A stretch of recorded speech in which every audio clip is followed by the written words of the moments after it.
ఈరోజు ఏం కథ చెప్తా? ఈరోజు లెంపకాయ ఖరీదు అనే కథ చెప్పుకుందామా?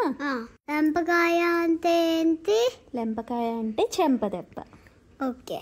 ఒకసారంట తెనాలి రామకృష్ణ దారిలో నడుచుకుంటూ వెళ్తుంటాడు. ఒక అతను వెనకాల నుంచి వచ్చి ఒక గుద్దుతాడు.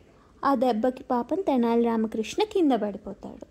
వెంటనే అక్కడ చుట్టుపక్కల ఉండే వాళ్ళందరూ వచ్చి ఆ గుద్దిన అతన్ని అడుగుతారు, ఎందుకు అతన్ని గుద్దావు, పాపం కింద పడిపోయారు, దెబ్బ బాగా తగిలింది అంటే, అయ్యో నేను మా ఫ్రెండ్ అనుకొని గుద్దాను అంటారు.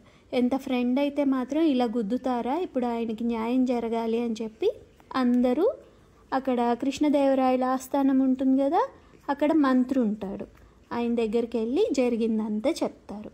అప్పుడు ఆ మంత్రి ఆ గుద్దిన అతన్ని అన్ని వివరాలు అడగంగా అతని బంధువే అని తెలుస్తుంది.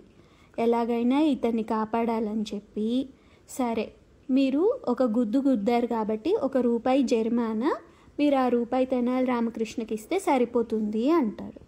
అప్పుడు తెనాలి రామకృష్ణకి కోపం వస్తుంది. సరే ఈలోప ఆ గుద్దిన అతను నా దగ్గర ఆ రూపాయి కూడా లేదు అని చెప్పి వెళ్ళిపోతాడు. అప్పుడు ఇంకా కోపం వస్తుంది. సరే అని మంత్రితో అంటారు, ఇలాగా ఒక గుద్దుకి, ఒక లెంపకాయకి, ఒక దెబ్బకి ₹1 అయినా అంటారు. మంత్రి గారు ఓ నువ్వు అంతే కదా మరి అంటాడు. సరే అని చెప్పి లాగి ఒక చెంప దెబ్బ కొడతాడు మంత్రిని. ఆయనకి అంటాడు.